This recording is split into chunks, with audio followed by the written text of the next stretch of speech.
Hi, hello and welcome to Diya's Kitchen.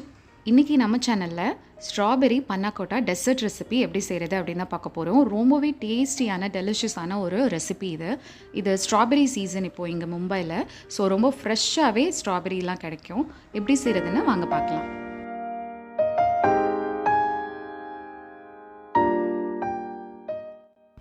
இப்போ செய்கிறதுக்கு தேவையான பொருட்கள் என்னென்னு சொல்லி பார்த்துடலாம். 1 கப் அளவுக்கு காய்ச்சி ஆற வச்ச பால் இருக்குது. 3/4 கப் அளவுக்கு ஃப்ரெஷ் க்ரீம் எடுத்திருக்கேன். 1/2 கப் பவுடர்டு சுகரை பவுடர் பண்ணி வச்சுருக்கேன். 2 டேபிள் ஸ்பூன் அகர் அப்புறம் வெனிலா எசன்ஸ், அப்புறம் ஃப்ரெஷ்ஷாக ஸ்ட்ராபெரிஸு இருக்குது. இப்போ ஒரு பாத்திரத்தில் 1 கப் மில்க் நம்ம ஆட் பண்ணிக்கலாம். அது கூட ஃப்ரெஷ் க்ரீமையும் சேர்த்துக்கலாம். ரெண்டையுமே சேர்த்து நல்லா மிக்ஸ் பண்ணிக்கோங்க.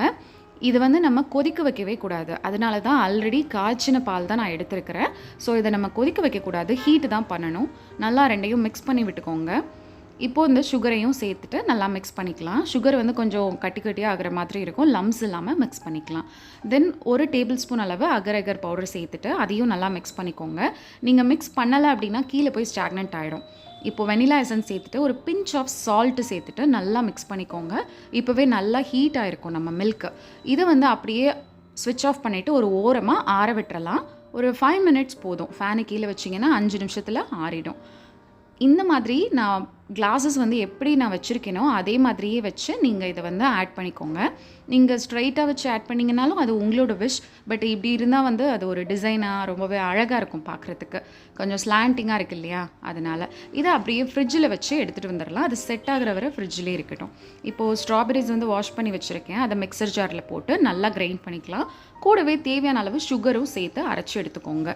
இப்போ ஒரு பவுலில் அகர் பவுடர் 1 டேபிள் ஸ்பூன் சேர்த்துட்டு நல்லா கொதிக்கிற தண்ணி சேர்த்து கொஞ்சம் கொஞ்சமாக மிக்ஸ் பண்ணிக்கணும். லம்ஸே இருக்கக்கூடாது, நல்லா மிக்ஸ் பண்ணிக்கோங்க.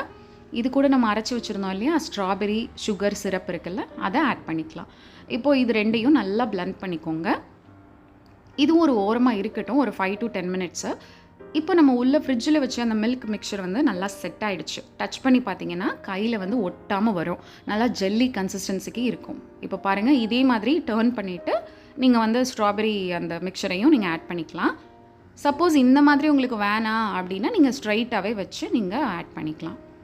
இந்த மாதிரி ஸ்லாண்டிங்காக வச்சிங்கன்னா அடுத்து ஸ்ட்ராபெரி ஸ்லாண்டிங் வரும். அகெயின் நீங்கள் வேறு ஏதாவது மிக்சர் கூட ஆட் பண்ணிக்கலாம் மேலே. இவ்வளோ தான். ரொம்பவே சிம்பிளான ஒரு டெலிஷியஸான ஒரு டெசர்ட் ரெசிபி நம்ம ஈஸியாக செஞ்சு முடிச்சிட்டோம். இதுக்கு முக்கியமான பொருள் என்னென்னா அகர் மட்டும்தான். அகர் இருந்துச்சு அப்படின்னா நம்ம ஸ்ட்ராபெரி சீசன் இப்போது ஸ்ட்ராபெரி நிறையாவே கிடைக்கும் நம்மளுக்கு. அதனால ஃப்ரெஷ்ஷாகவே வாங்கி இந்த ரெசிபியை வீட்டில் உள்ள எல்லாருக்கும் செஞ்சு கொடுத்து அசத்தலாம். ஸோ வீட்டில் கண்டிப்பாக இந்த ரெசிபி ட்ரை பண்ணி பாருங்கள். ரொம்பவே ஈஸியான ரெசிபி, உங்களுக்கு கண்டிப்பாக பிடிக்கும்னு நினைக்கிறேன். பிடிச்சிருந்தது அப்படின்னா ஒரு லைக் பண்ணிவிட்டு கீழே கமெண்ட்ஸில் எனக்கு அதை நோட்டிஃபிகேஷன் பண்ணுங்கள். தேங்க்யூ ஸோ மச் ஃபார் வாட்சிங். இன்னொரு நல்ல வீடியோவில் உங்களை நான் மீட் பண்ணுறேன்.